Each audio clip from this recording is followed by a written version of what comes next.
93 world leaders will put their signatures to the Global Goals for Sustainable Development. It's a document that commits them to delivering 17 goals by 2030 that aim to end extreme poverty, fight inequality, and tackle climate change in all countries around the world. I'm gonna tell you, I'm gonna tell them, I'm gonna tell you, tell them, tell everybody. Coming out in 100,000 views. Time on reach to step our people. And I'm for what everybody sing around. Remember the people that put you in power. Get you the man. Listen to each other. Listen to them. Maybe no way. Listen to the time. Money color. We ain't too old. Don't want to be this way. We can hope for a better day. No, we don't want to be this way. There is hope for a better day. Tell them, everybody.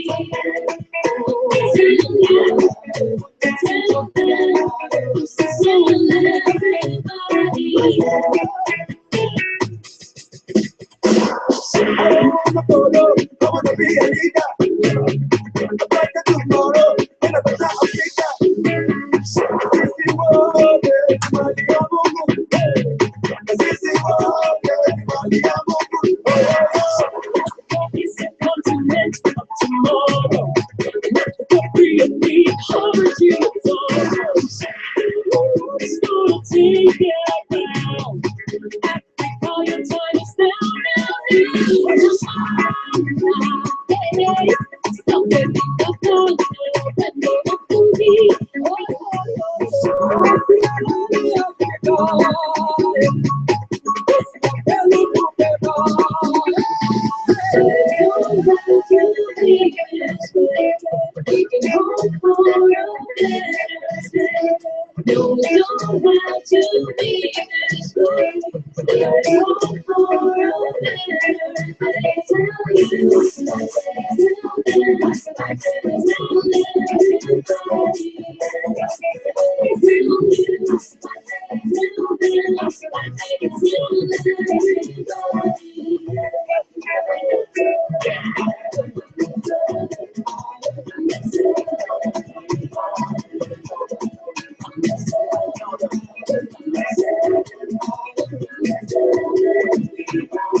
I'm going in and out. Cause the generation, we gotta make a change from north, east, west, straight to the south. Okay, give me the south. Your friend said we are all living in the house. Who to do is Zimbabwe, there's a guy in Bubuya, we got Ghana in the south. We gotta make changes. You ready? The Africans are really see on the telly. Are we proud? Do we take it? We are so rich, but we do petty. We get a new face. And we gotta end up it. We gotta fight in the country. We've been through stages. I'm the kind of man that will die for your boy. That's what I'm saying. You got no dale, dale, tus bolas libertad, dale,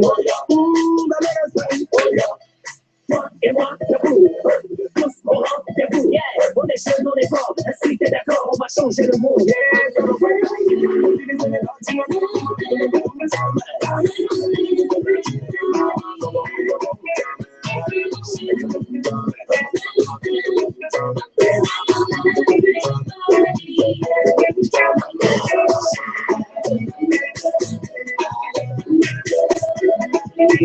The use of the United Nations Global Goals for Sustainable Development has caused quite a song and dance that has gone viral. It's called Tell Everybody, a hit single by African artists urging world leaders to stick to their promise to end poverty, to fight inequality, and to tackle climate change by 2030. Hi everybody, welcome to the Youth Subcommittee for the 66th UN DPI NGO Conference, Google Hangout number 2. Today's topic is going to be informal education and early childhood development. My name is Maxine Davila. I'm a member of the Youth Subcommittee and also the Youth UN representative for WAPUNIF. Today we have two guest speakers, Ms. Elizabeth Schumann and Mr. Christopher Harlan Banks. We have our co-chairs here and another member of our subcommittee who will all introduce themselves. Let's please start with Ms. Elizabeth Schumann, who is the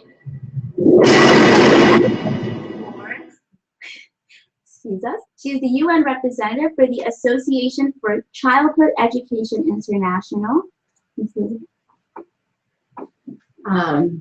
Good morning or good evening, wherever you are listening from.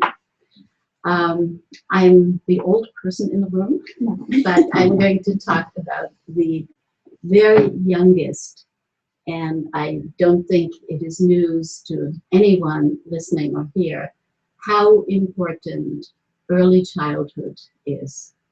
And it doesn't start in kindergarten, it doesn't start in pre-K, but it really starts from the moment a person is conceived, and therefore early childhood is really influenced by the mother's health, by prenatal care, by the environment, and all the way through. So it is not just goal number 4, target 2.7 in the Sustainable Development Goals that mention early childhood, but it really is related to many.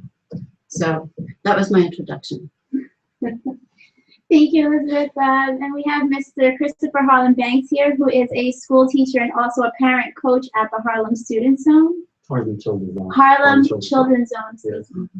Hello, how are you guys doing? I'm going to speak more on informal education. By the way, good morning. Informal education is a general term. It's pretty much everything you learn outside the formal setting. What I mean by that is, there's a saying that in education that learning happens all the time. Informal education is pretty much the title for that. It is the learning outside of the classroom that helps you achieve inside of the classroom. It's often overlooked, and it starts at home. It's a lot of the times you hear the term parents are the first teachers. That is very important because it's the experiences that happen outside the classroom that, if they're expanded upon, can be used to have greater success in the classroom. Thank you. And I'd like to present our co-chairs. Ms. Felicia Perry, please. Hello, everyone. Welcome to our second Google Hangout session.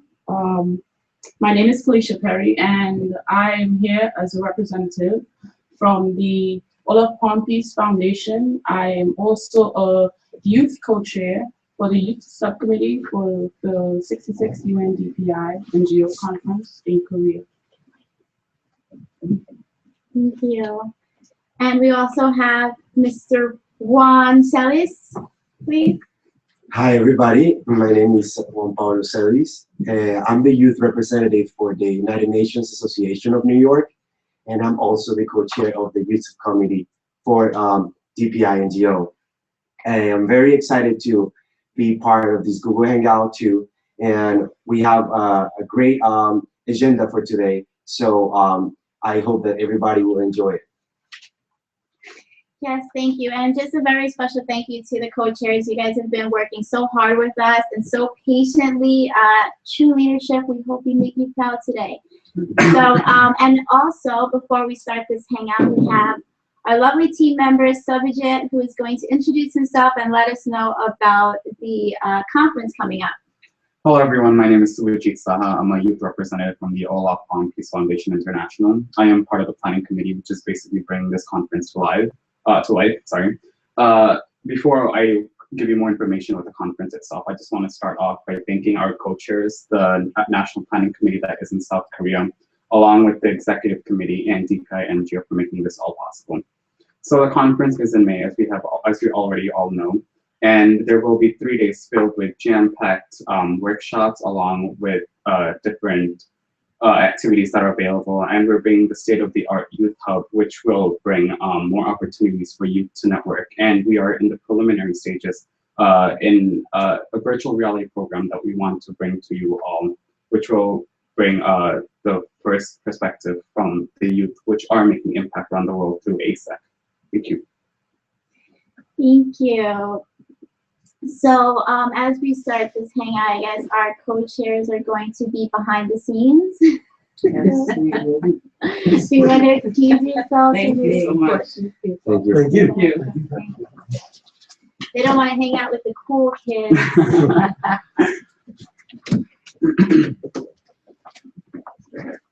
So let's jump right into the topic of discussion. Again, the title of this hangout is Informal Education and Early Childhood Development. So to start, let's define what informal education really is. We're gonna have some real life examples, successful outcomes. Mr. Banks, please take it away. Okay, hello again. Informal education is a general term. It's important that we understand that informal education and formal education have ties to each other. But informal education, as stated, is any education that's outside of a formal setting.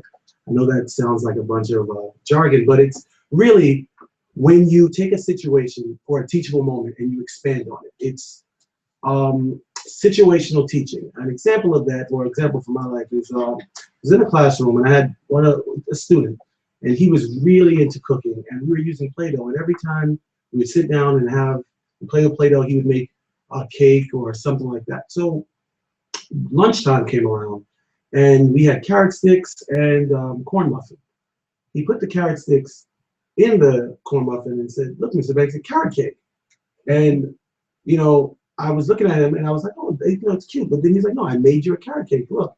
And so I'm saying to myself, you know, this would be a good time to expand on exactly what and how a carrot cake is made. So he already had the interest, and part of informal education is self-teaching.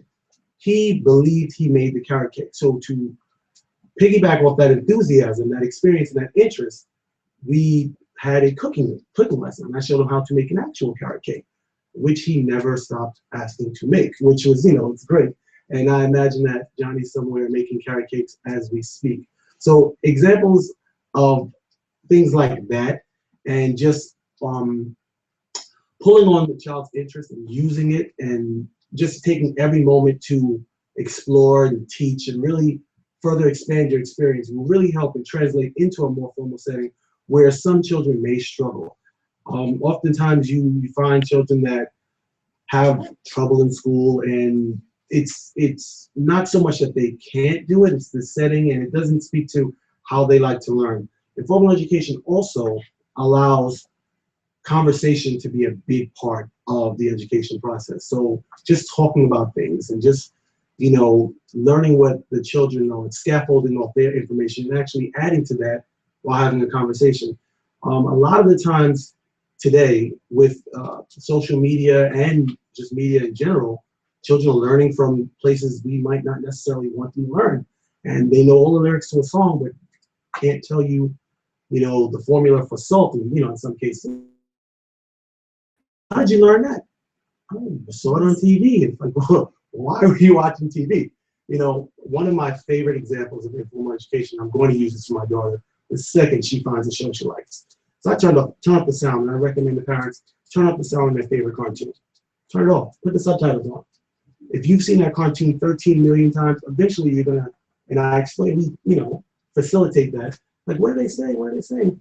Well, you know, those words down there are what they're saying. And eventually, if I'm reading it to you, you'll start to recognize the sight words, you'll start to recognize the sentences. And before you know it, they'll be reading, and it'll be more fun than it is a burden that, like, it seems to be for most children in the media age. I hope you guys like that. You know, I try really hard. I'm very passionate about it, and I try to make education fun, because for me, when, you know, growing up in school, it was like very, very arrogant child, you know, and I try to grow out of that. And it was like, oh, I know everything in school, and I realized I didn't know anything. you know, grow up and it's like, all right, how can I make it to where the kid that was like me is still interested in the lesson? Because you'll turn around, you'll do whatever you have to do, you'll make a scene, and I get it. So a lot of the times I'll have children in my class, it's like, oh, you know, this is the kid, he doesn't want to do anything, or it's like the child that every teacher likes to stray away from. I enjoy that because I know that there's other areas, and different areas of learning, whether it be kinesthetic, audio, or visual. I like to be animated. I like to have fun. So I'll stand up in the classroom, lay on the floor, whisper, and just bring that type of, you know, unorthodox teaching style to the lesson to make it more fun and engaging. Whew. Thank you. Wow. No, it was so passionate. I felt the energy, and I'm excited. I want to do that type of thing with all my cousins and nieces and nephews. That's it. Well, I'm so glad you're here because I'm a big fan of the How Children's Zone. I've been reading about it for ages. I drive by you sometimes, but I have never been in there. But you have, I will, I'll take care of this.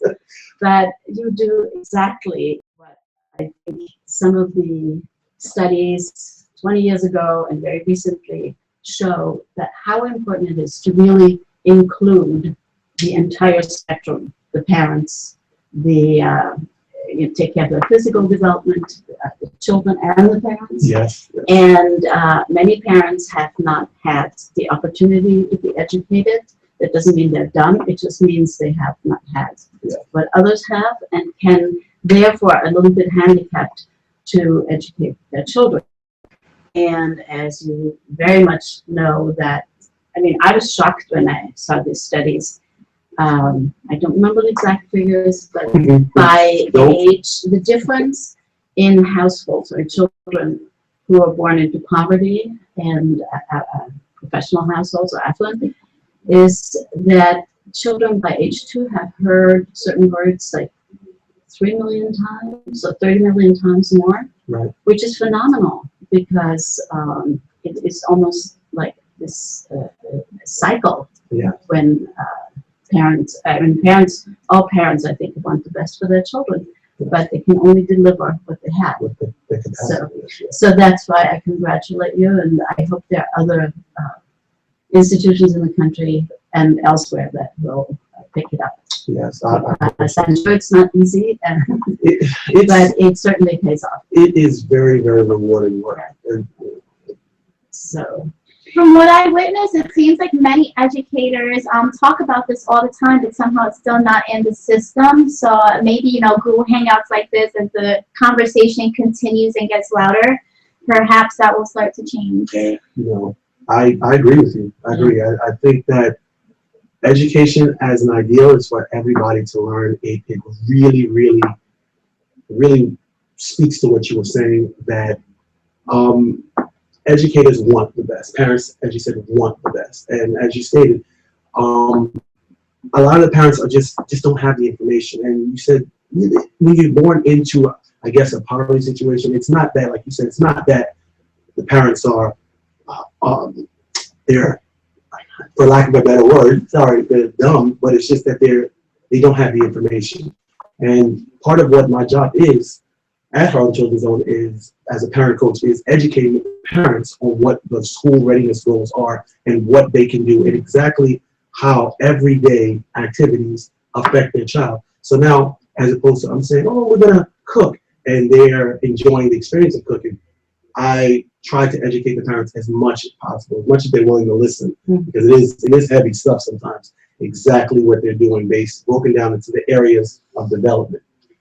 And so, you know, something as simple as peekaboo, you're talking about object permanence, you're talking about connection to adults, you're talking about healthy relationships. A lot of times parents don't know that peekaboo has so much, and you're doing that. And if you can target that, now you can look for things that maybe are a little bit delayed, and you can help enforce that. So you don't get the phone call at 3 in the afternoon like, your son is really, really, really, really missing you. And it's like, all right, they're not prepared for school in some cases, you know? Right. And this is coming from someone who has expertise in curriculum development, and so that's one aspect of it. Now, when we're talking about like the actual school system, I mean, we are all here for this Google Hangout. We're talking about the conference, about the Sustainable Development Goals and Global Citizenship. How does the SDGs fall into this informal education?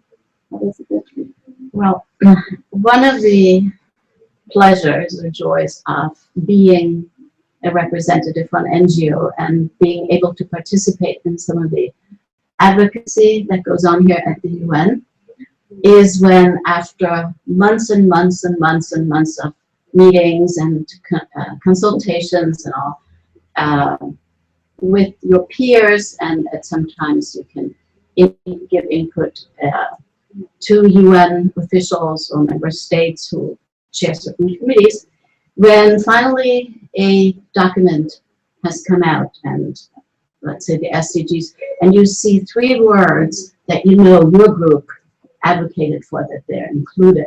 It is huge. I don't know that anyone can really realize it. It sort of makes it worth it. So one of the efforts by many, many people, including my own organization, was to put the early childhood into target number 4.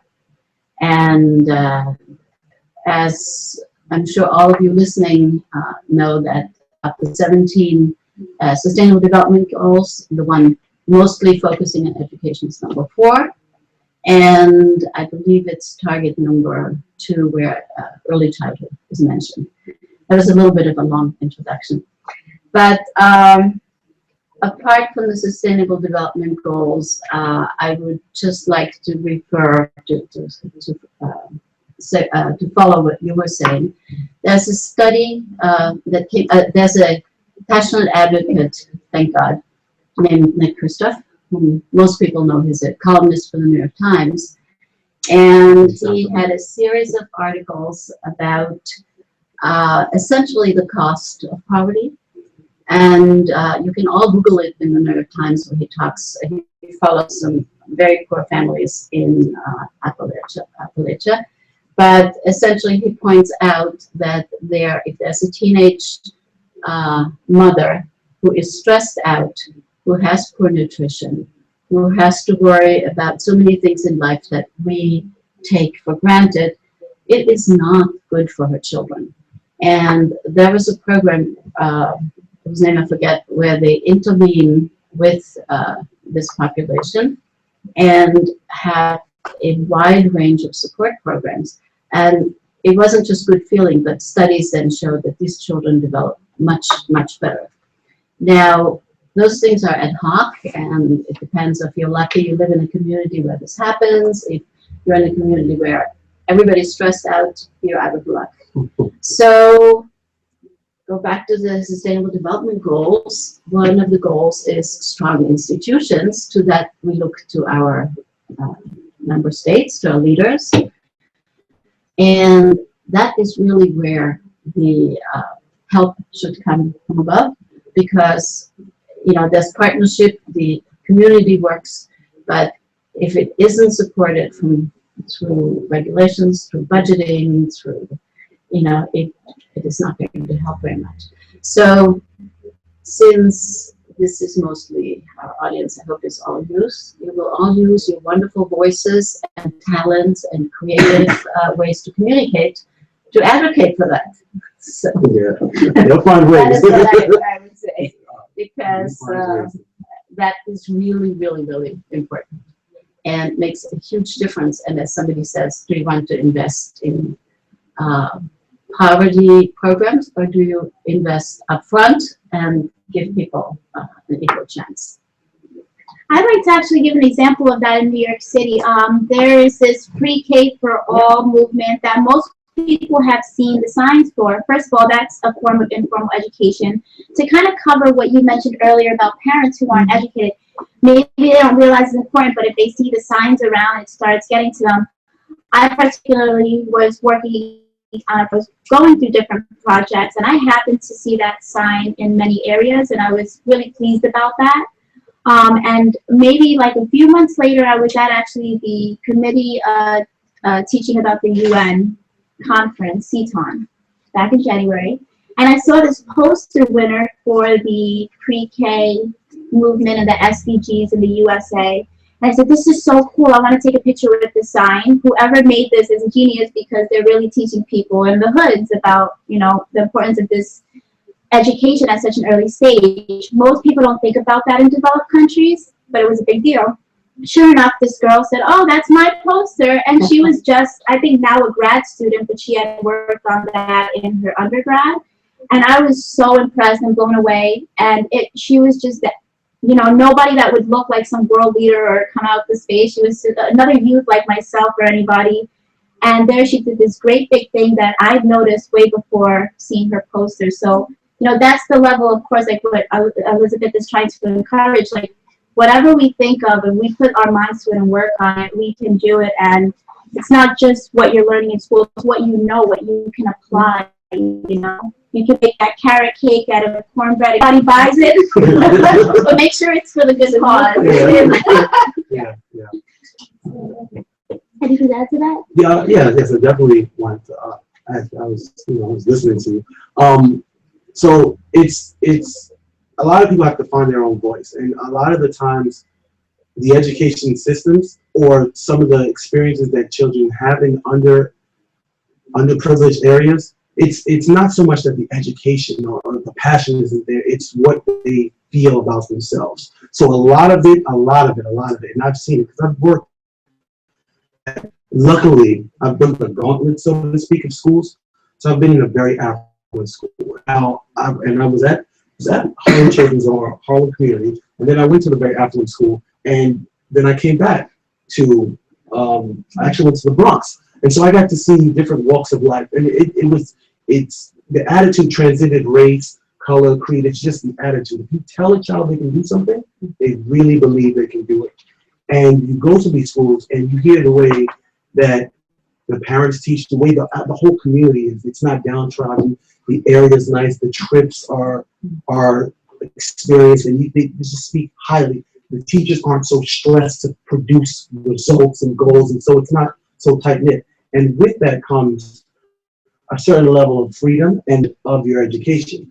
And if that we can just channel that in places where it's not, as much, you'd see a big closure in the educational gap and disparity, because there's nothing like a person telling you to do it, like your own personal cheerleader. And if your teacher was your personal cheerleader, you really do much better in school. Impress them, and then therefore impress yourself, seeing what you can do. You know, you don't want somebody telling you, oh, you're from Harlem, or you're from the Bronx, or you're from anywhere that's just one of those places. And so, well, I'm glad you made it out. You know, I'm from the Bronx. You know, I made it, and it's just, but it comes from within. And if you don't know how to channel it yourself, it'd be great if your teacher or your educators or your community or your parents can say, hey, yes, you can. You know. Right, I believe. Yes, yeah, halo and devil effect, yeah. But I'm sorry, but I just want to jump because you also mentioned something very important. The teachers is a really important part, whether it's early childhood, whether it's even informal teachers, but they need to be trained, they need to be supported. If you have a harassed teacher who really has to worry about 1,000 things other than what's in front of her or him, they are not helping the children. So that goes back to the institutions. There has to be proper training. There has to be, I know there are some countries in the world where teacher is essentially, if you can't do anything else, that's what you do. And that is not helpful for children. Now, children are very resilient, and I think some of them will make it despite, but I think the effort really needs to go to have all children so-called make it. And as the preface, I think one of the philosophies of the Sustainable Development Goals was leave no one behind. So that means you also help and try to educate children who may not be your most physically apt children. You try to educate children who have other challenges. And again, you need to support the educators, the teachers, through proper instruction, study, but also pay them properly. And then again, this goes back to our leaders who make the budget. You said it, not me. I didn't want to get there yet, but that's definitely part of the conversation. Need to hear from, especially young people, that is what the priorities should be. And you know, speaking to what you said, not to stay on it, but just to make, I guess to belay the point, education is not an attractive profession. You know, it's a passion. You have to be passionate about it. As of now, it's not like people say, oh, you know, I'm a teacher. Because in the world we live in now, everything is money, money, money, money, money. And it's like, education is on the last rung of people's list. And it shouldn't be like that, guys. You know, there's a lot of teachers that are like, well, I would really love to teach. But then I go home to my box. And, you know, it's a little disheartening because some of the best teachers I know are like, I need to make money, you know? And it's great you say that because, again, now there's all these issues. Where does it come from? And this is great to segue into our next question. Next thing, now we've really had a nice little discussion about informal education, its importance, a few examples. We want to now define why early childhood development, these stages, what's so critical about them. Elizabeth, can you please? Well, I think I have touched on, I want, you know, since I am not a PhD in early childhood education, I will not give you statistics, but you can all Google them. There are plenty on the internet. I want to just highlight some studies that I feel are very important and relate to what we're talking about. And one of the ones I want to point out is the Yale Study Center, which has come out with a research paper on the relationship between children and peace, which is not exactly, and if I may, I would actually, the authors of this study are Dr. Mima Salah, who used to be Deputy Executive Director of UNICEF, and among others. And it is not normally a link that we think of immediately, but in their studies, they actually determined that the experience children have, the care they have in early development directly relate, not only mentally, but also physically, relate to how they perceive the world later and how they interact with others and with each other, which is essentially the basis of peace. So I would highly recommend that. And other than that, it is also something the UN has on it. It's one of the core foundations of the UN. It is interesting how early you can start to develop that. So, the culture of peace and early childhood. So when you had asked, you wanted to know the areas of development as far as targeting those areas? Oh yeah, defining what they are and what's so critical. I mean, for example, and it's great that Ms. Elizabeth used Google because yes, you'll find a bunch of scholarly articles that you can delve into. That's informal education. And I did a little bit of that on my own. But some of the more critical stages that I found for early childhood development. That would be the social-emotional, the physical, the language and literacy, the cognitive, the math, the science, the social studies and the arts, the 9 areas of learning and development. Each area has multiple targets that should culturally aware, globally friendly, and just a positive citizen in the world. Each area of development can be spidered into others, but generally, I say generally very loosely, they're broken up into individual objectives, is how I know them, and targets. Social emotion really starts with the ability to regulate one's own emotions and feelings, impulse control, and so you're not out there just doing whatever you want to do in a society that's structured and grounded in rules. Physical, obviously, is the need to, nutrition is in there, gross motor skills, fine motor skills, things that help you actually use items that are in the world. You know, like you'd be surprised. One of the physical objective is being able to use a scissor and just manipulating that and picking up a pencil. And you see some children write like this, and just being able to manipulate those things. Language and literacy, cognitive, these are all tied into early development. Every single aspect of your development affects your ability to perform in these areas of development. And it's important to take that into consideration.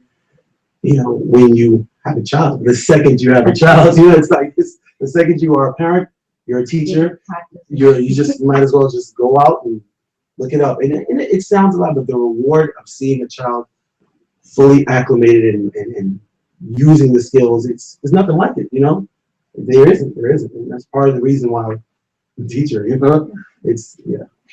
I can tell you what UNICEF says about early childhood development. The early childhood period is considered to be the most important development phase throughout the lifespan. Healthy early child development, which includes the physical, social, emotional, and language cognitive domains of development, strongly influences well-being, obesity, stunting, mental health, heart disease, competence in literacy and numeracy, criminality, and economic participation throughout life.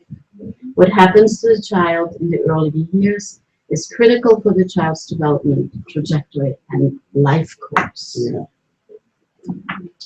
Yes, ma'am. And there's, a lot of... Again, we can go into details, but I think the important thing is that we're not on a scholarly excursion here, but we're trying to support and reinforce the importance that we all advocate for better or more attention to education in essentially all its forms.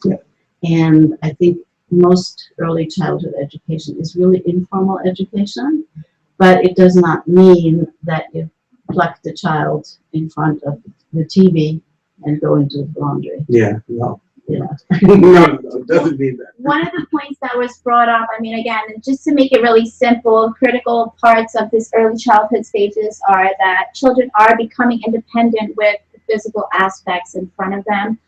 They're learning how to take care of themselves in a way, they're falling, getting up. Spoken vocabulary and language development was also brought up. This is so important, right? Communication. And you said about how many words they're understanding by the time they're 2 years old, 20, 30 million? They have heard the words 30 million more times, and their vocabulary is phenomenally larger.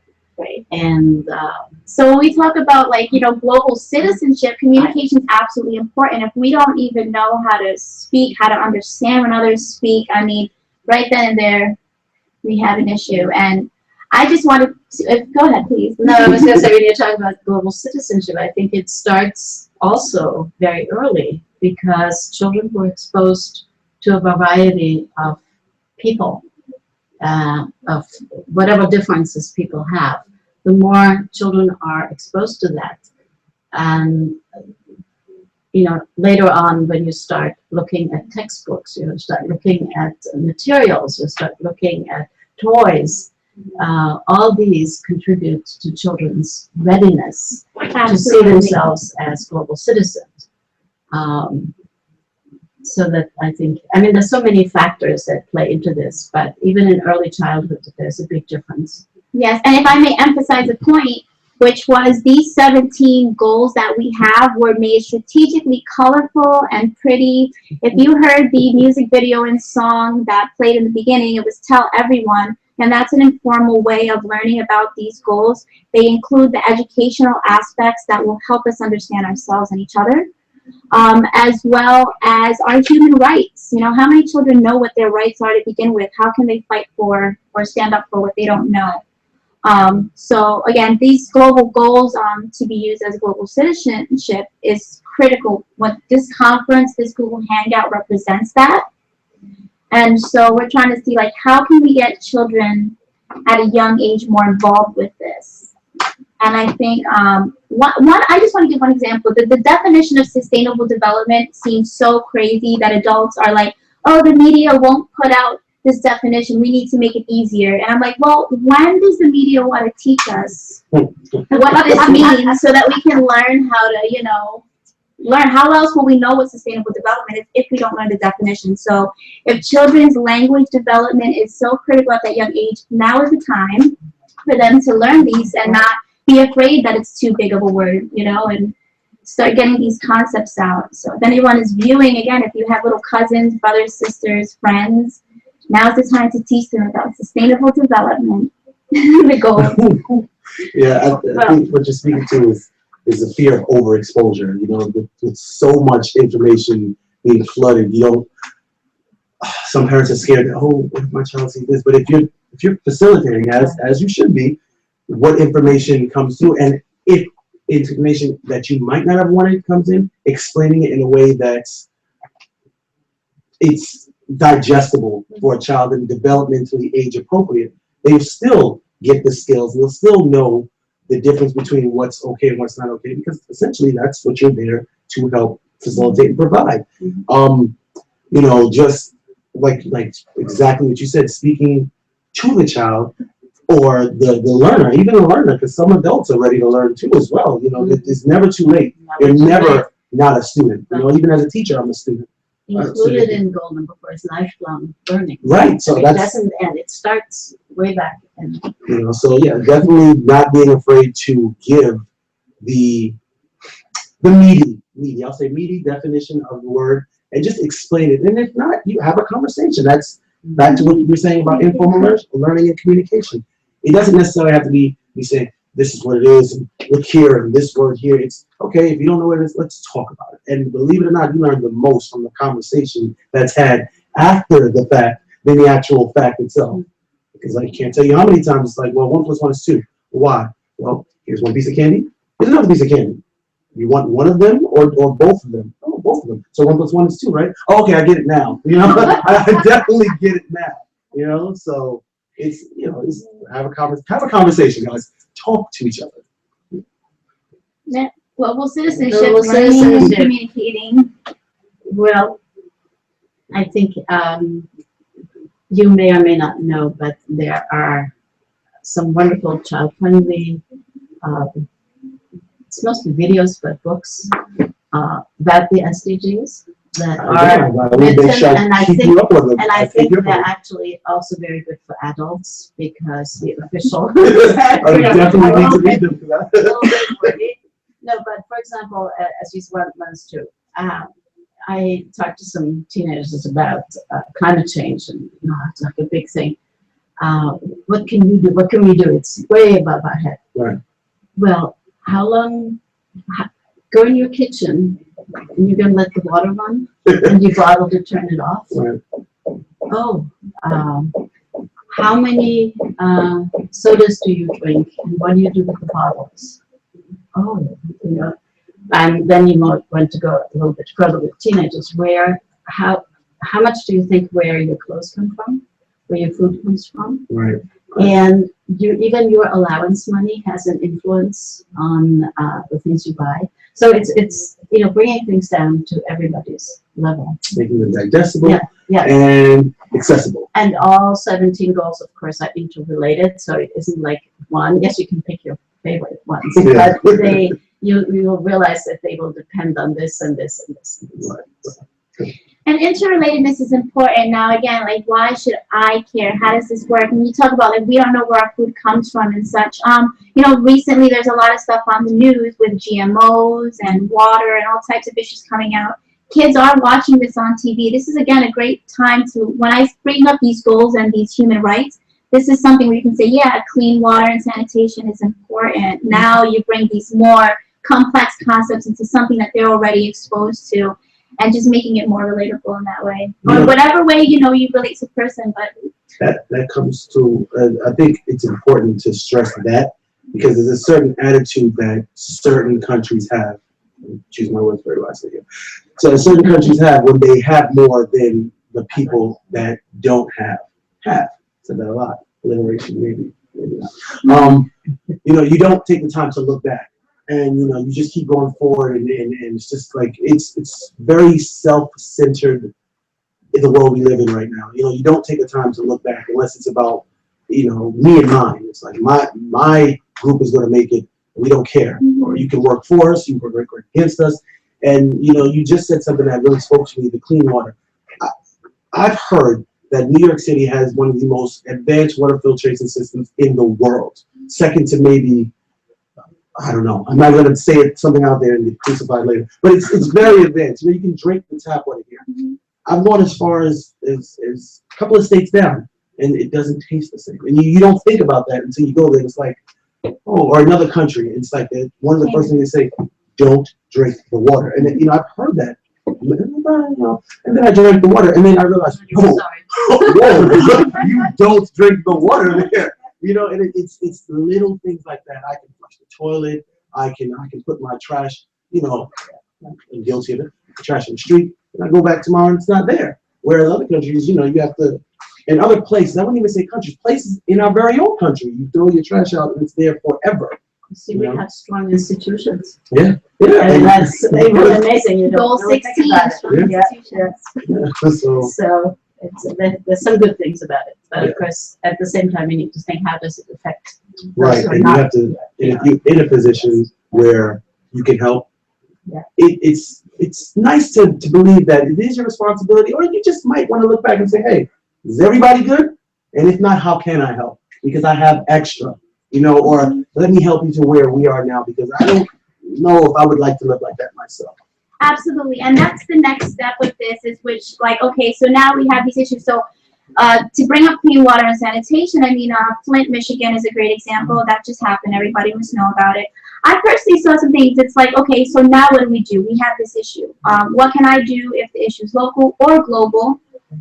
That's a matter of looking up resources. But I did see something recently I wanted to talk about, which was where Puff Daddy and Mark Wahlberg decided to donate a whole bunch of bottles of water to Flint, Michigan. It was great. And celebrities, you know, they're in on this. And this is the thing, you know, so many kids are like, yeah, I want to donate too. And now they like, so, you know, we have these influences, children looking at celebrities. Now, what could be the problem with them donating bottles of water to Flint? Well, again, these goals are interrelated. And when we look at the environment, life on water, land, climate action, that's what we're talking about. There's also a company called Zero Water. For every filter you buy, they would donate a filter to residents of Flint, Michigan, which is more sustainable for the earth. This is saying my dad used to say to me, you can take a man to fish and he'll feed him for a day. If you teach a man to fish, he can feed himself for a lifetime. And that, you know, without insulting anybody that may or may not be watching, it just speaks to that. It would behoove people with means to say, hey, you know what? 1,000 million bottles of water or one water filtration plant. You know, like we have means. Let's give all these water. Then you have to think about the waste. Where are the bottles of water going? You know, are you helping? Every intention is good, and that, you know, you have to celebrate the fact that something is being done. But there wasn't infrastructure there. Let's reinforce that. How about, you know, the water too? You know, let's get the water there. But now let's think about it in terms of, all right, are you going to wash your hands of it?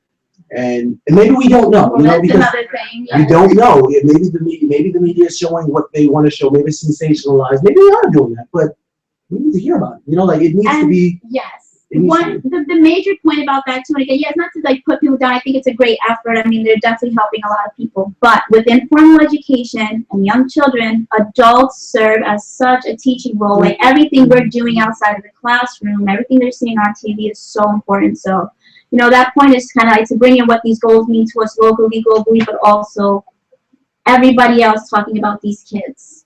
We can't just talk about the kids. Oh, this is what they need. We are what they need, I think. You need to also listen to them. Absolutely. Because we should have a child here. What do you think? Because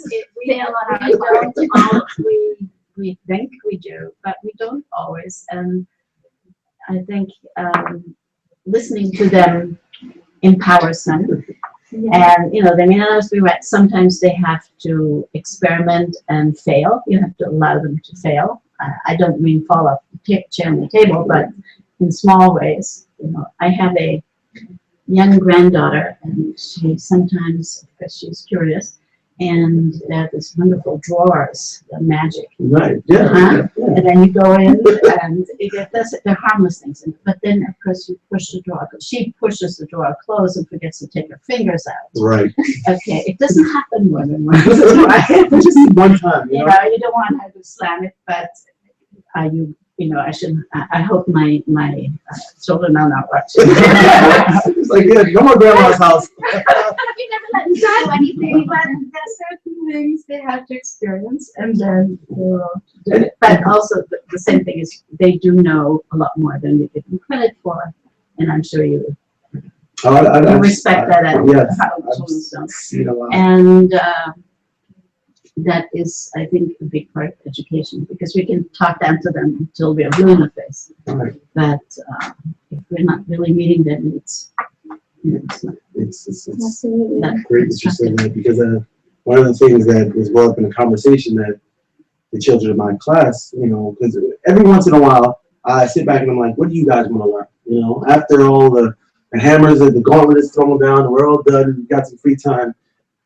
Perfect example, we couldn't go outside for recess because it was raining. So what do you guys want to do? What do you want to learn about? And they're like, oh, I want to ask you a question. What is it that makes you do this? And I'm like, well, I fail. You think that I stand here in front of you and tell you everything I know. I go home and I study. I can't come to you guys and be like, one of them said, well, how does the microwave work? I'm like, I bet you I can tell you how microwave works now. I said, you know what? I'm not going to sit here and tell you I know it. I don't know. But we're going to find out together.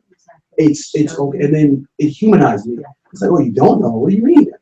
I don't know. I don't know how. I can tell you what it heats up food. And, we turned that, because we're talking about, I don't want to say that. We're talking about how heat works. And I was like, well, microwaves work by vibrating the water in things. And so they were like, oh, yeah. And we all learned that together. It was a very rewarding experience, because I learned something. I thought it was radiation. The myth when we were younger is don't stand in front of the microwave.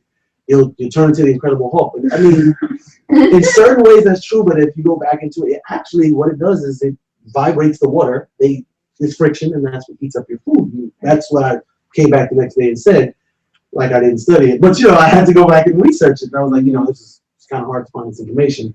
And it definitely helped. Absolutely. And again, I know I kind of just jump in casually, like, oh, we have these 17 goals and they match everything. No, it's not that simple. And the UN and UNICEF and many other partners have published so much for children called The World Children Want. You can Google that, The World Children Want. And we will send that to Mr. Banks to see how he can do something with that, either informally or formally. And, anybody can check that information out. You can go to the UN DPI NGO website, which is outreach.un.org, and there's resources there. You can go to CTON website. Is it teachun.org? The teacher resources. Really? Teacher resources. Yes, all right. I'll be there. Yeah, so if they don't do it in the system, at least you get an idea of what you can do with this. Human rights, all of this is together. Now that actually closes up the first section of our Google Talk, our Google Hangout. Now we want to take questions and comments from our audience. So are we ready? This is the part that I'm scared of. This is where everybody gets to come at you. Hopefully you did a good job. All right, bring it on. And Sahajit will be our moderator for the questions. Okay, so the first question we have from YouTube is, how is it possible to increase access to informal education and early childhood education in conflict and or post-conflict areas? That's a very good question. You want me to go first? I'm speaking. Well, the informal was first. Okay. Well, it's going to take a lot of passionate people and a lot of brave individuals to go into these areas and understand that what they're doing is important, what they're doing affects the future, and what they're doing is necessary. It's unfortunate that we have conflict areas. It's unfortunate that we have dangerous zones, but that doesn't mean that the children deserve less. Teaching is altruistic in a sense. You have to want to do it. And I say to my wife, And all the time, if I can teach for free and still be able to live, I would do it because it's something you just would want to do. There are people out there like that, but it's just, you know, you've got to take a sense of global citizenship and actual global responsibility, because after you're gone doesn't mean the world stops. The world stops and time waits for no one.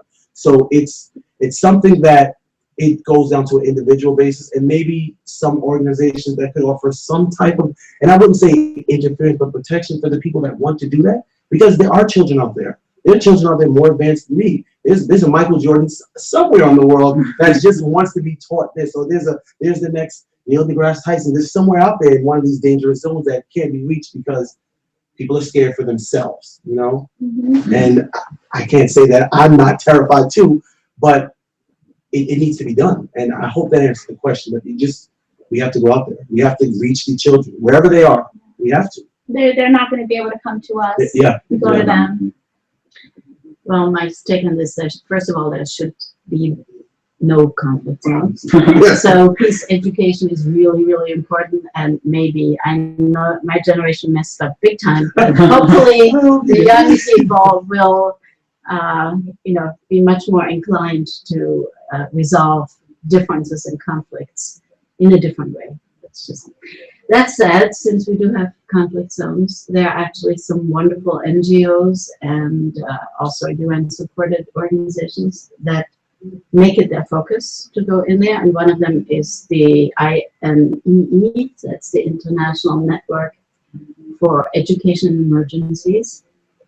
I know, for example, some countries themselves have really, it's not exactly conflict zones, but I know Lebanon, for example, which is a very small country with a rather small population, has taken in, I think, more refugees per resident than anybody else. And they have instituted, double shifts in schools so the refugee children can be educated. Now, I know in real conflict zones, there are the very brave people, as you said, who do deal with education as much as possible. UNICEF, of course, has programs. I know the International Rescue Committee has some great programs. And again, if you Google them, you can find them. But I really, really think as much effort has to be made to not have these conflict zones to begin with. Right. And I definitely want to stress that, we're talking in ideals here. Everybody has an answer for everything. But you definitely have to have a goal. And, this is all we'd like to see. It's up to everybody to make up their own mind to do this, because we can talk here to a blue in the face. I can tell you what you're going to do, but then, you can turn right back at me and say, why aren't you there? And I'm like, well, I'm scared, So it's really a matter of just sitting down and saying to yourself, what's more important, in the long run.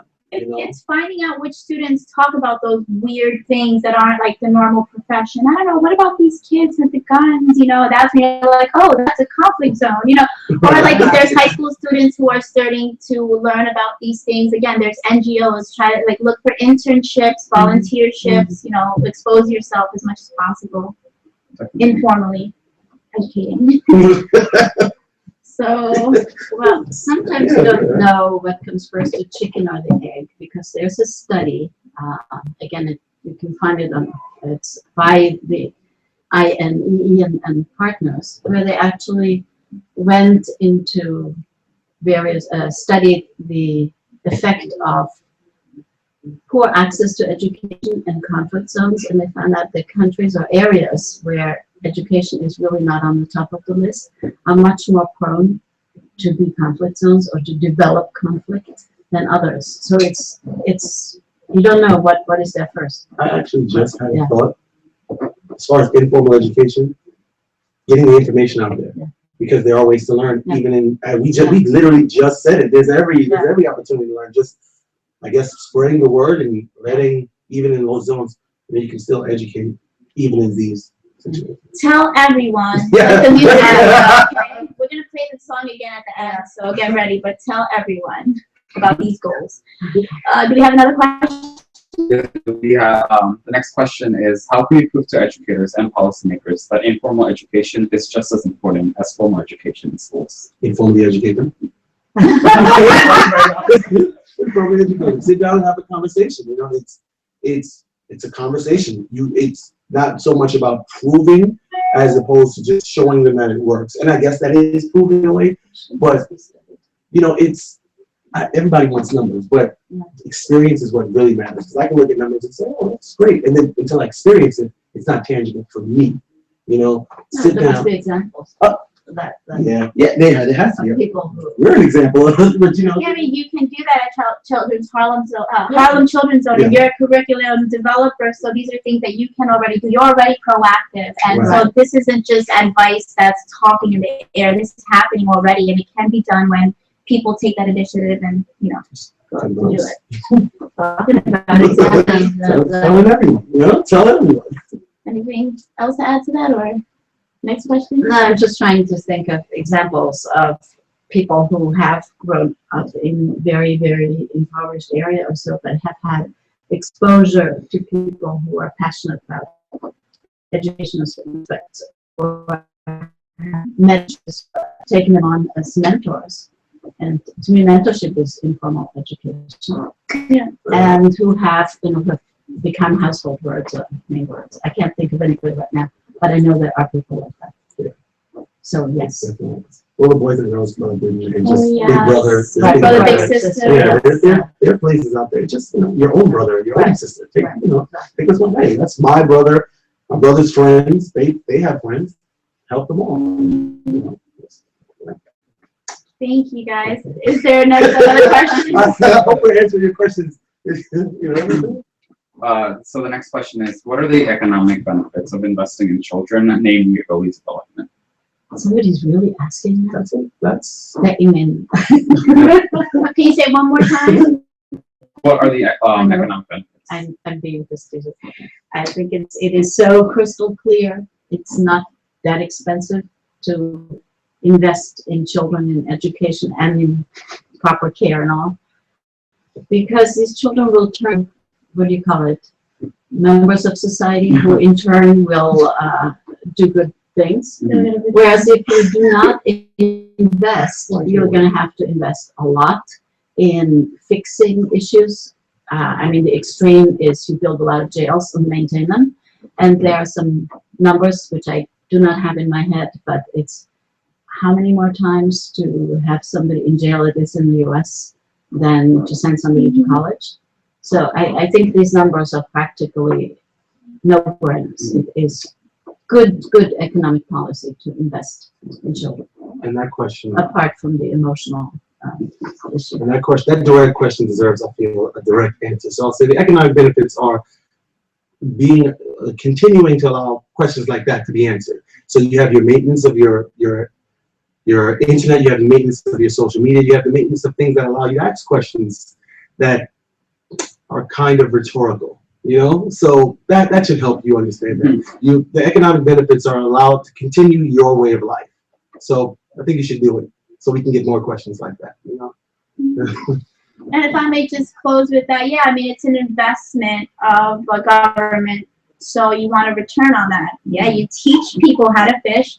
Maybe they'll have a fish corporation. That's right. But, if we keep slacking on that and just give them a Band-Aid of a fish, I mean, they're just going to stay the same. Like, there's really no return on even I believe, the public assistance, there's a lot of questions about what exactly the return on that investment is. If people are getting out of that or staying in there, so that's, I think. That's a really deep conversation. Well, I'm not investing. Yeah. The more we know, the better. Yeah. Because what people are learning informally in some of the most socioeconomically deprived areas is music and television. Right. I love rap music, but I change the words to positive things. I would love to. Like when we're out there, when I have to go to the UN, I'm like, man, I'm really nervous about this hangout. I put on some Fabulous.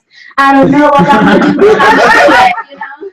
It's so funny you said that. That's some of my lessons that the kids hear the songs, right? And I can't stop that.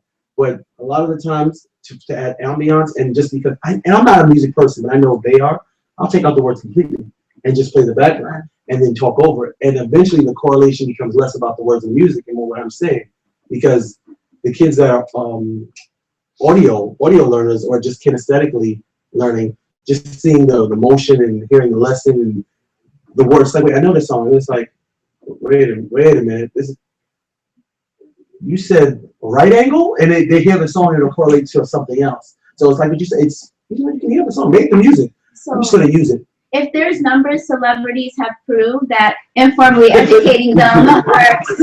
Right. They're making it. Right. So Keep making the music, and I'll keep on using your art, the way to design. and may the Board of Education learn from that. Can I say that? No, in a good way. Just that, during that time, we can change the world. Agenda 2030, goal number 4. Let's do what we can. If not this, the people who are in charge now, the next generation, Right. the early childhood, the generation after that. Next question. Our last question, actually. Our last one. From your experience, what are the challenges and opportunities that countries could expect when trying to promote skills and lifelong learning? They reference SDG number 5, which relates to gender equality. Gender equality. And what is the contribution of skills development to this goal? To the goal. To the goal. Yeah. What are the Goal number 5. Yes. Can you do it one more time? Can you say that one more time and slowly? Okay. They're talking about vocational education. So that's the first part of the question. So from your experience, what are the challenges and opportunities that countries could expect when trying to promote skills? Skills in general, not necessarily relating to SDG number 5. And the second part is SDG number 5 relates to gender equality. What is the contribution of skills development to this goal? All right. I think I got it. Take the second part first. Okay. I don't know if goal 5 is gender equality, and one way, whether it's gender or anything else, if you have skills and you're independent, you are considered a contributing member of society, however that goes. Obviously, it contributes more to equality than if you're dependent. And as we all know, in some cultures, countries where there were women for the longest time were not allowed to either go to school or to own property or to leave the house alone. So this is not exactly equality. So, but skills, of course, would allow anyone, including a woman, to be independent and take care of their own life necessities. The first part of this question, I don't know what countries' challenges would be. Yeah, I'm jumping in. I'm not the president. Answer the question directly. The challenges that countries and benefits that countries can expect to face would be the letting go of values in some countries where the traditions don't allow for gender equality. They are going to face maybe some backlash in terms of change. Maybe they will face some shaking the system or rocking the boat, and maybe there'll be some friction with that. But the benefits are far outweigh the challenges. You'll have a food area, and this doesn't necessarily mean, there are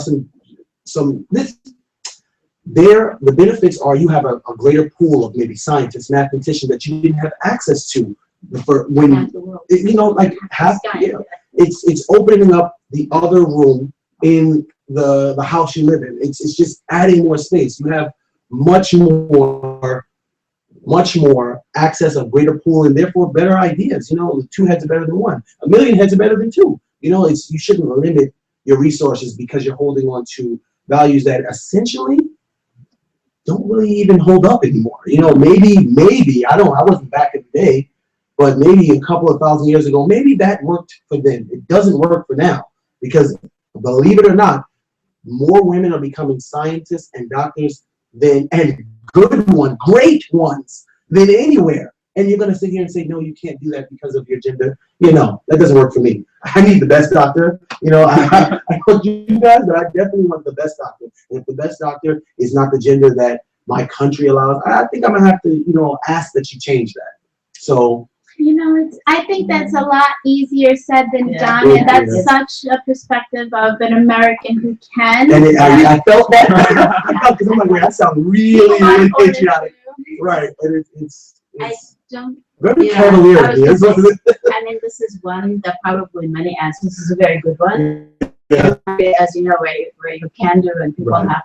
But we have to remember that one of the key words for the SDGs was they're supposed to be transformative. And transformative isn't always easy. You know, it means you have to let go of what you're used to, what you're comfortable with. It may not have worked so well, but a lot of people go with the devil I know is better than the devil I don't know. Right. So it will take a lot of persistence, but a lot of, I have to say, a lot of work, a lot of research, a lot of studies, a lot of discussions have gone into shaping or coming up with these 17 goals.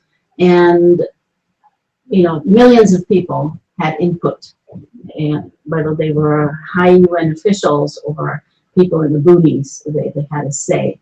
So they are sort of what unites us, they're common goals. And I think by 2030, I really hope we will see a very different world.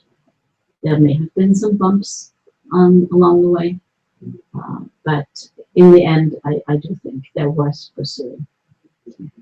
And I think to tie both of those concepts together, again, when we talk about the language and communication aspects, early childhood development, the adult aspects, these goals, this is one language. All 193 member states have signed on to these.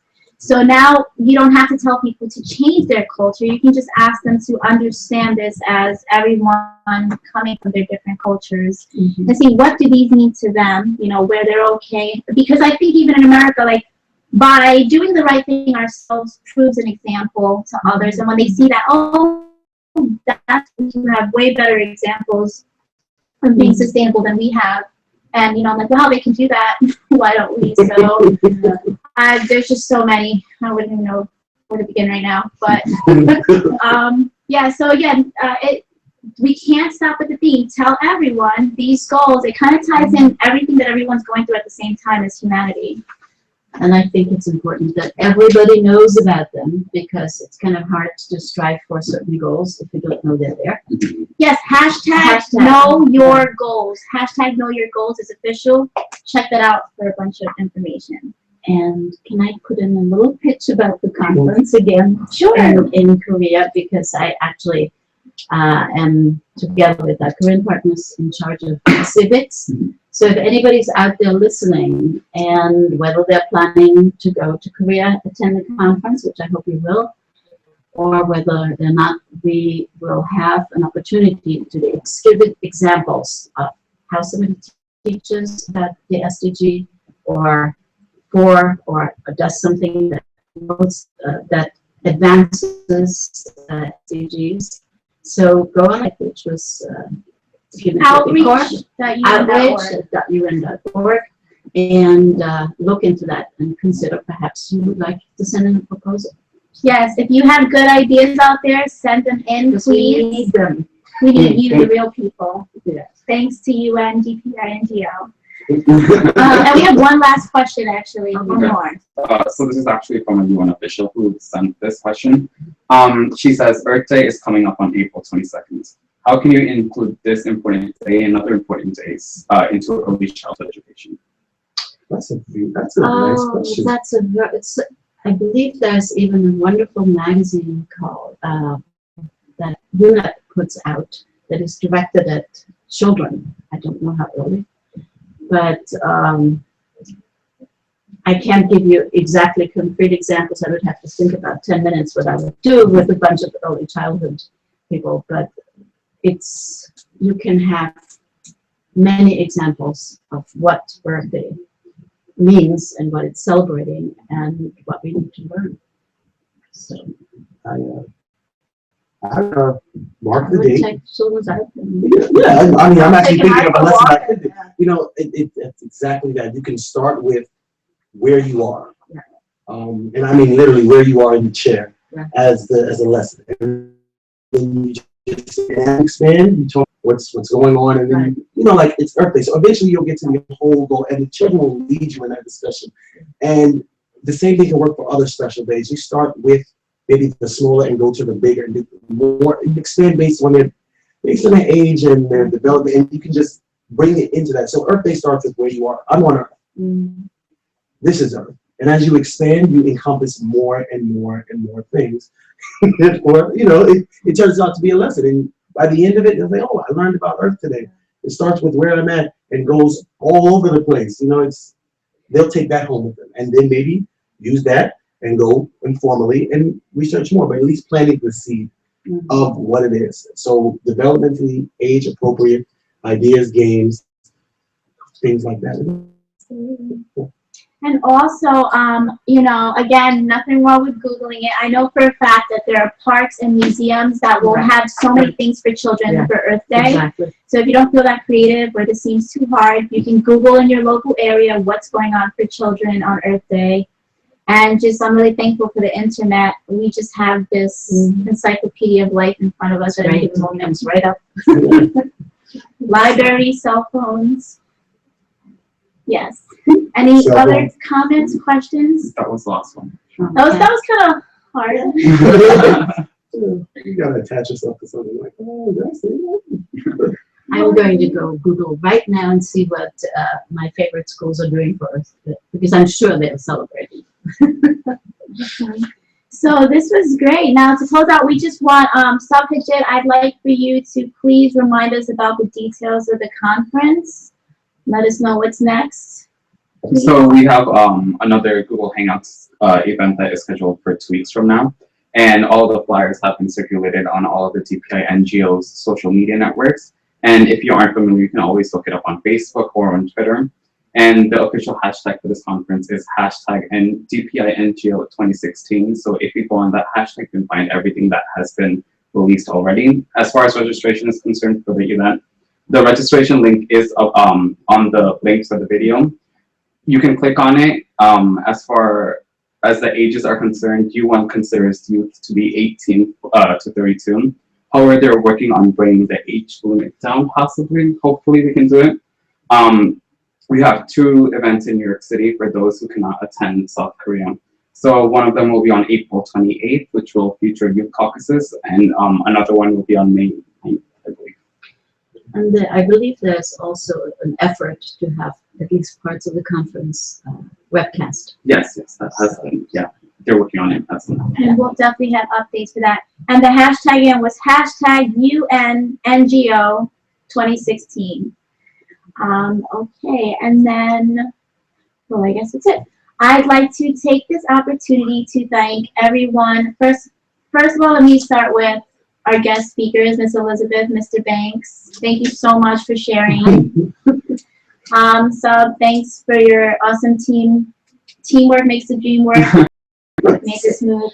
Thanks to our co-chairs again. And last but definitely not least, thank you to DPI for allowing us the space to be here, even though the director is away traveling. They have been extremely supportive to the youth subcommittee. Thank you so much. Even Ms. Elizabeth is actually on one of the committees for the exhibits on the conference, and also great support. And I keep telling the youth to please send us proposals for exhibits. You have a proposal out there, please share it. With that, we'd like to close. Thanks again, and please watch this music video. It's really powerful. It says a lot of good stuff, and hopefully gets stuck on your head and you sing it to other people. Thank you.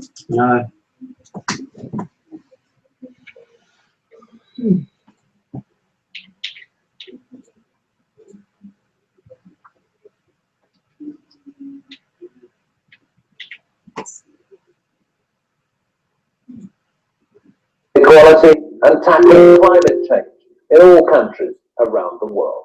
I'ma tell you, I'ma tell them, I'ma tell you, tell them,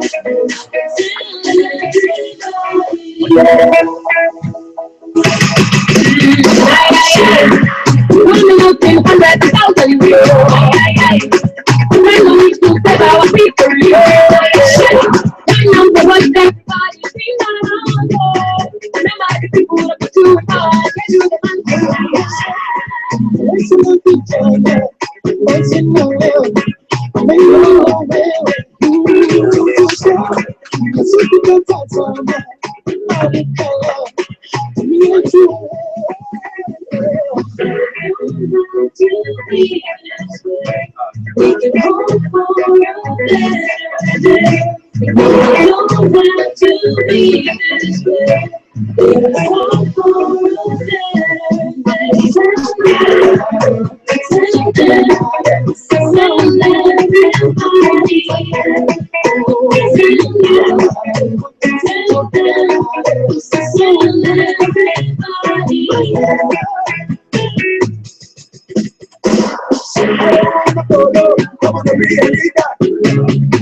We can hope for a better day. No, we don't have to be this way. We can hope for a better day.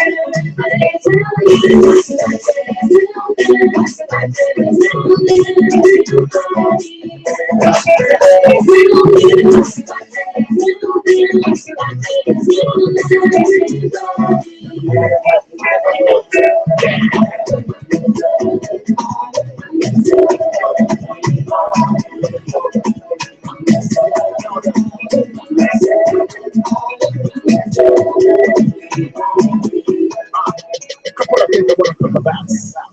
I'm going in and out. Cross beating in generation, we gotta make a change from north, east, west, straight to the south. Okay, give me the south. If I say we are all living in the house, who's to do Zimbabwe? There's a tiny boy, you better rock, I gotta give the south.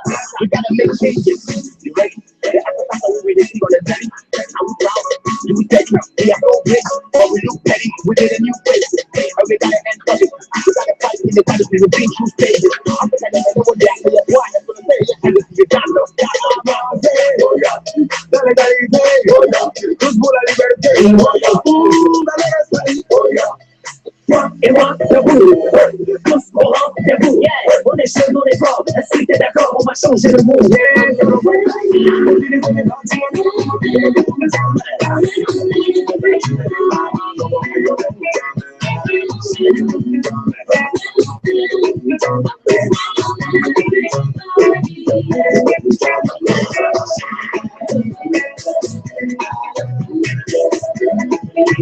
News of the United Nations Global Goals for Sustainable Development has caused quite a song and dance that has gone viral.